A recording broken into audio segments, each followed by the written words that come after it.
The great Indian kitchen എന്ന മലയാളം ചിത്രം ഞാനും കണ്ടു. അതിലെ കഥയും കഥാപാത്രങ്ങളെല്ലാം വളരെയധികം നന്നായിട്ടുണ്ട്. പക്ഷേ ഇപ്പോഴത്തെ ഇന്ത്യൻ കിച്ചൺ ഇതിൽ നിന്നുമെല്ലാം ഒരുപാട് മാറിയിട്ടില്ലേ? വിവാഹശേഷം എത്രയോ സ്ത്രീകൾ പഠിച്ച് നല്ല ഉന്നത പദവിയിലെത്തിയിട്ടുണ്ട്. അതുപോലെ തന്നെ സ്ത്രീയും പുരുഷനും ഒരുമിച്ച് അധ്വാനിച്ച് തന്നെയാണ് ഇപ്പോഴത്തെ കുടുംബങ്ങൾ മുന്നോട്ട് കൊണ്ടുപോകുന്നത്. അവിടെ അവർ പരസ്പരം മനസ്സിലാക്കുകയും ഉത്തരവാദിത്തങ്ങൾ പങ്കുവയ്ക്കുകയും ചെയ്യുന്നു. ഒരു പക്ഷേ പണ്ടത്തെ ആചാരങ്ങൾ ഇപ്പോഴും നിലനിർത്തി വരുന്ന പല കുടുംബങ്ങളിലും ഇത്തരം സാഹചര്യങ്ങൾ കണ്ടുവന്നേക്കാം. എന്നാൽ പോലും ഓവറോൾ നോക്കുകയാണെങ്കിൽ ഇന്ത്യൻ കിച്ചൺ ഇതിൽ നിന്നെല്ലാം ഒരുപാട് മാറിയിട്ടുണ്ട്. എല്ലാവർക്കും പുതിയൊരു വീഡിയോയിലേക്ക് സ്വാഗതം. കണ്ടതും കേട്ടതുമായ വാർത്തകൾക്കപ്പുറം നമ്മളെ ചിന്തിപ്പിക്കുകയും ചിരിപ്പിക്കുകയും ചെയ്യുന്ന അഭിപ്രായ പ്രകടനങ്ങളിലേക്കുള്ള ഒരു നേർക്കാഴ്ച. അതെ, എല്ലാവർക്കും അയാം ടിവിയിലേക്ക് സ്വാഗതം.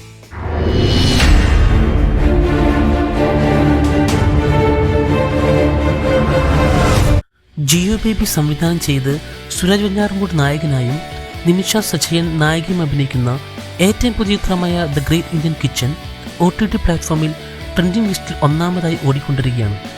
ഇത് കണ്ടതിന് ശേഷം ഒരുപാട് ഭർത്താക്കന്മാരുടെ കിളി പോയി നടക്കുകയാണെന്നാണ് കേൾക്കുന്നത്.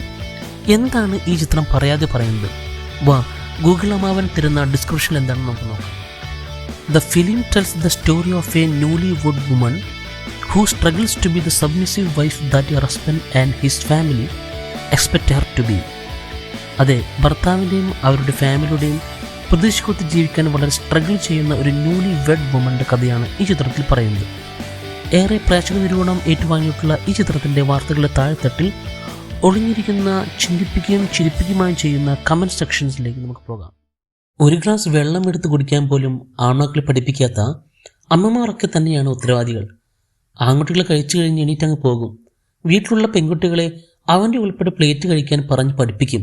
എന്നിട്ടും പോരാ, നാളെ നീ വേറെ വീട്ടിൽ ചെന്ന് കയറേണ്ടവളല്ലേ എന്ന്.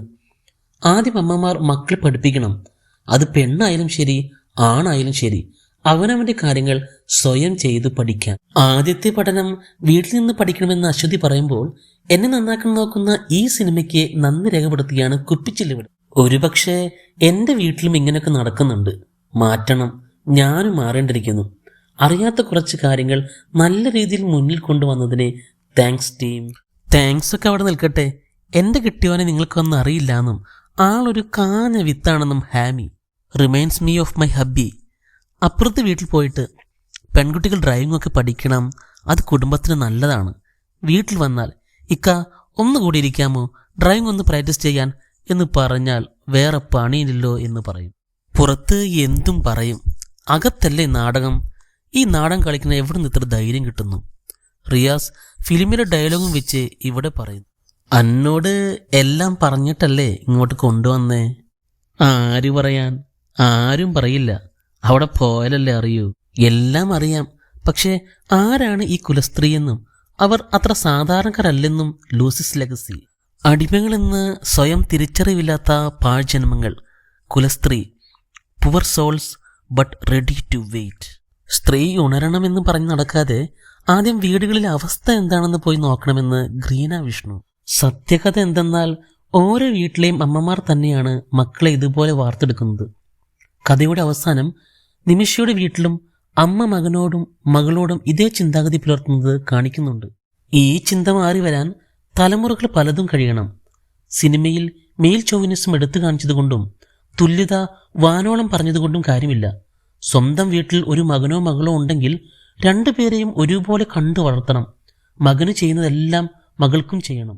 വളർത്തുന്നതിനെ പറ്റിയും വളർത്താത്തതിനെ പറ്റിയും ഇവിടെ ചർച്ച മുറുകുമ്പോൾ ഇതെല്ലാം ഈ സിനിമയുടെ നേട്ടമാണെന്ന് യാഷ്. ടൈറ്റിൽ സോങ് മുതൽ അവസാന ഗ്രൂപ്പ് ഡാൻസ് വരെ ആ സിനിമ എന്താണ് പറയേണ്ടതെന്ന് ഒരു സെക്കൻഡ് പോലും എവിടെയും മറന്നു പോകാതെ പറഞ്ഞിട്ടുണ്ട്. മൊബൈൽ കണ്ടതുകൊണ്ട് എഴുന്നേറ്റ് നിന്ന് കൈയടിക്കാൻ പറ്റിയില്ല എന്നൊരു കുറവ് മാത്രമേ ഉള്ളൂ.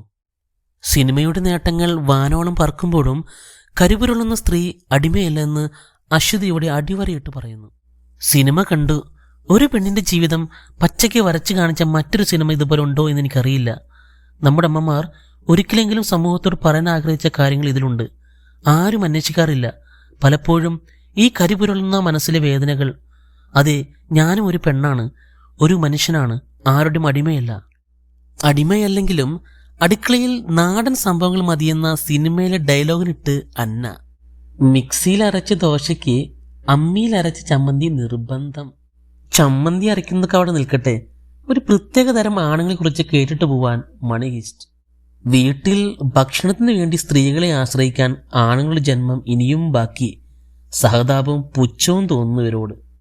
വീട്ടിലെ കുറിച്ച് പറഞ്ഞപ്പോളാ ഈ സിനിമ കണ്ടതിന് ശേഷം വീട്ടിൽ പോകാൻ പേടിയാണെന്ന് അഭിരാജ്. സത്യത്തിൽ ഒരു ഭർത്താവെന്ന നിലയിൽ സ്വയം പുച്ഛവും പേടിയുമുണ്ട്. ഈ സിനിമ കണ്ടിട്ടെങ്ങാനും അവൾ കളഞ്ഞിട്ട് പോയാലോ? ആരും കളഞ്ഞിട്ടൊന്നും പോകണ്ട, ഇന്ന് മുതൽ പ്ലേറ്റ് ഞാൻ കഴുകിക്കോളാമെന്ന് സഹദ്. പടം കണ്ട ശേഷം സ്വയം ഭക്ഷണം കഴിച്ച പ്ലേറ്റ് ഇന്നു മുതലെങ്കിലും എടുത്തുകൊണ്ടുപോയി സ്വയം കഴുകി വെക്കാൻ തയ്യാറായെങ്കിൽ അത് ഈ സിനിമ 100 കോടി ക്ലബിൽ കയറുന്നതിനേക്കാൾ വലിയ വിജയമാണ്. ദ ഗ്രേറ്റ് ഇന്ത്യൻ കിച്ചൺ എന്ന ഹാഷോടെ. കളഞ്ഞിട്ടു പോകലും പ്ലേറ്റ് കഴുകലുമൊക്കെ കാണുമ്പോൾ കല്യാണത്തെ പറ്റി ഇവിടെ ഒന്നും പറയണ്ട എന്ന് സ്നേഹ. ഫിലിം കണ്ട് അടുത്തൊന്നും കല്യാണം വേണ്ടെന്ന് വെച്ച പെൺകുട്ടികളുണ്ടോ?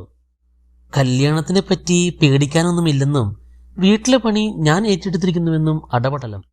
വീട്ടിലെ തുണി കഴുകുന്നതിനും പാചകം ചെയ്യുന്നതിനും എന്നെ പെൺകോന്തൻ എന്ന് വിളിച്ച നാറികൾ ഈ സിനിമ കാണട്ടെ.